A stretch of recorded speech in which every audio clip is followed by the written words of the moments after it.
सामग्री के साथ ही साथ डॉग स्क्वाड की टीम भी तुर्की भेजी गई है। ये खोजी कुत्ते मलबे के अंदर दबे लोगों का पता लगाने में एनडीआरएफ की मदद करेंगे। तस्वीरों के जरिए आप देख रहे हैं, इनका नाम रॉबी और वॉक्सी है और ये किस तरीके से इन्हीं सभी एनडीआरएफ के जवानों के साथ तुर्की जा रहे हैं, क्योंकि इनका भी होना वहां बहुत जरूरी है। जो लोग मलबे के नीचे दबे हुए हैं ये संकेत देते हैं कि यहाँ कोई फंसा हुआ है। ऐसे में इस डॉग स्क्वाड को भी तुर्की भेजा गया है।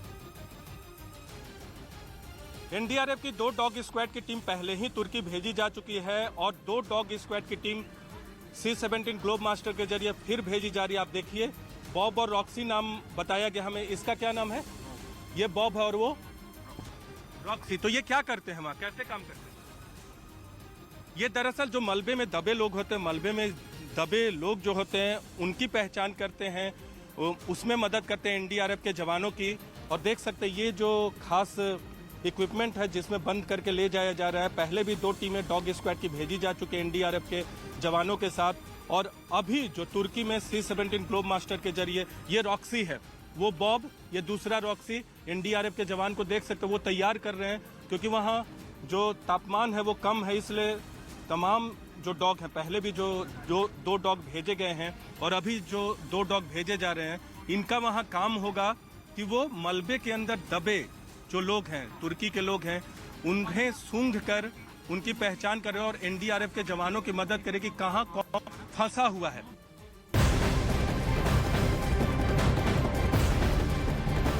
तो तुर्की में आए भूकंप के बाद से ही भारत की तरफ से लगातार मदद की जा रही है। वहीं हतई इलाके में एक तस्वीर सामने आई जहां भारतीय सेना के जवान भूकंप से पीड़ित लोगों की मदद करते दिखे।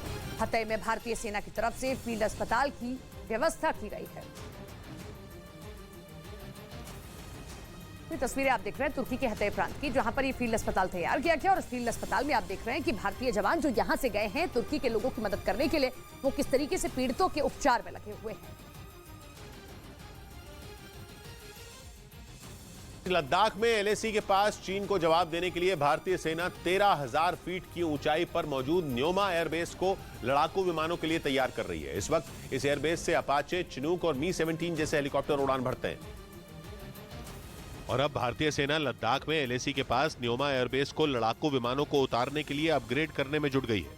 ये एयरबेस 13,400 फीट की ऊंचाई पर मौजूद है, जिसे 230 करोड़ रुपए की लागत से अपग्रेड किया जा रहा है। एक रिपोर्ट के मुताबिक न्योमा एयरबेस के रनवे को 2.7 किलोमीटर तक बढ़ाया जाएगा, जिसके लिए मई के महीने में काम शुरू होगा और 2 साल के अंदर ये बनकर तैयार भी हो जाएगा। ये एयरबेस एलएसी से सिर्फ 50 किलोमीटर की दूरी पर मौजूद है, यानी इसके तैयार होने के बाद चीन को आसानी से तगड़ा जवाब दिया जा सकेगा।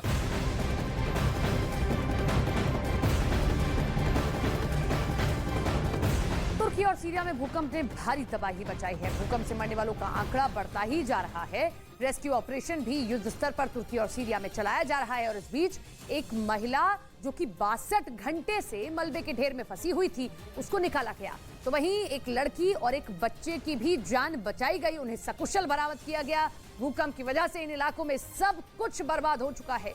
लोग मलबे में अपनों को तलाश रहे हैं। तो ये हम 5 तस्वीरें आपको दिखा रहे हैं। इन 5 तस्वीरों के जरिए आप समझिए कि तुर्की और सीरिया में सोमवार को आए भूकंप के बाद में त्रासदी ही त्रासदी देखने को मिल रही है, तबाही ही तबाही देखने को मिल रही है।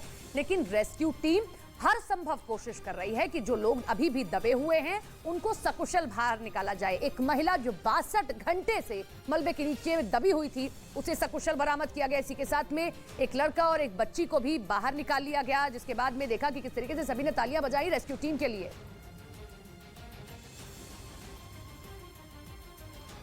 तो तुर्की में राहत बचाव का काम जारी है। और इस बीच तुर्की के राष्ट्रपति रेसिप तैयब एर्दोगान ने भूकंप प्रभावित इलाकों का दौरा किया है। रेसिप तैयब एर्दोगान ने अदाना और एस्केंद्रू का दौरा किया, जहां युद्ध स्तर पर रेस्क्यू ऑपरेशन चलाया जा रहा है। ये तस्वीरें आप देख रहे हैं, तुर्की के राष्ट्रपति उन अब इलाकों में पहुंचे जहां पर भूकंप के बाद में लोग फंसे हुए हैं। लोगों को बाहर निकालने का काम किया जा रहा है। हर ओर ये तबाही की तस्वीरें दिख रही हैं, लेकिन राष्ट्रपति खुद ग्राउंड जीरो पर पहुंचे और सभी अधिकारियों से, सभी जवानों से जो राहत बचाव कार्य में जुटे हैं, आम लोगों से बातचीत कर रहे हैं, उनका ढांढस बंधाया।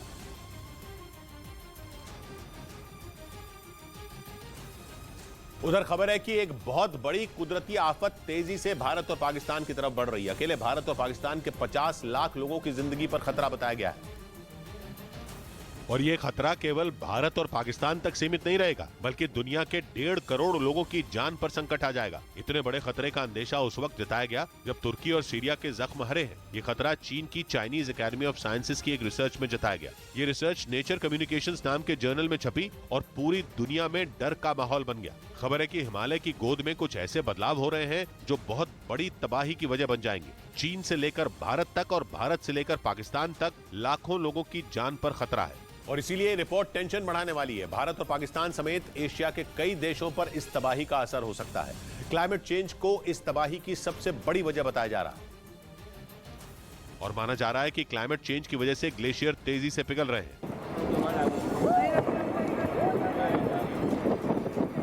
रिपोर्ट के मुताबिक पेंगोंग इलाके में कई ग्लेशियर खतरे में हैं। ये ग्लेशियर तिब्बत और लद्दाख के इलाके में है। इनकी सफेद परत पर काले धब्बे बनते हुए दिखने लगे हैं और चीन की रिसर्च टीम का अनुमान है कि ये काले निशान कार्बन के एरोसोल हैं जो बर्फ की चट्टानों को कमजोर कर रहे हैं। ये वही कार्बन है जो प्रदूषण के कारण हवा में पार्टिकुलेट मैटर बनकर तैरता है मगर दिखाई नहीं देता और यही पार्टिकुलेट मैटर एक बहुत बड़ी तबाही की वजह बन सकते हैं।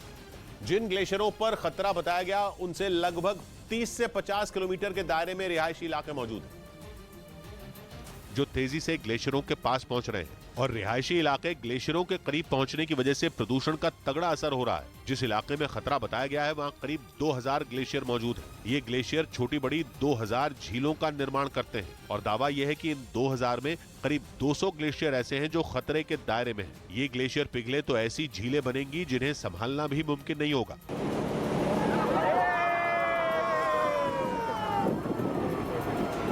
इतना पानी बहेगा कि जिंदगियों को लील जाएगा, इसीलिए बहुत बड़ी तबाही की आशंका जताई गई है। रिसर्च में चीन की तरफ से पेंगोंग इलाके में किए जा रहे निर्माण को भी कुदरत के लिए खतरा बताया गया है।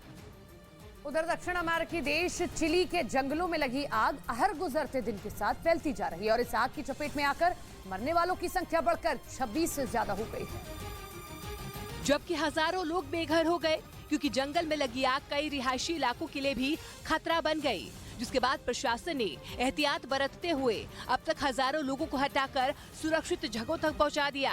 इस बीच आग को बुझाने का काम भी लगातार जारी रहा।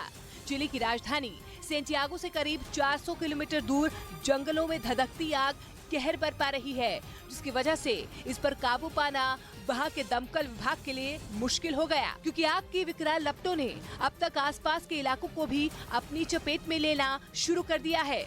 यही वजह है कि चिली ने दूसरे देशों से भी मदद की अपील की। कई महीनों से गायब उत्तर कोरिया के शासक किम जोंग उन दुनिया के सामने आ गए। वो उत्तर कोरिया की मिलिट्री के 75 साल पूरे होने पर जवानों और अधिकारियों से मिले, जहां उनके साथ उनकी पत्नी और बेटी भी नजर आई। असल में कई महीनों से गायब किम जोंग उन को लेकर पश्चिमी मीडिया में तरह तरह के दावे किए जा रहे थे। कहा तो ये तक जा रहा था कि किम जोंग उन किसी गंभीर बीमारी से जूझ रहे हैं और इसलिए वो ज्यादा से ज्यादा वक्त आराम करने में बिता रहे हैं। हालांकि मंगलवार की रात को हुए इस कार्यक्रम में हिस्सा लेकर उन्होंने सारे सवालों के जवाब दे दिए और अपनी मिलिट्री के 75 साल पूरे होने पर मनाए गए जश्न में भी शामिल हुए। इस दौरान किम जोंग उन ने अपनी फौज की तारीफ की और उसे दुनिया की सबसे मजबूत सेनाओं में एक बताया। न्यूज़ 18 इंडिया की web series FIR number 208 streaming today.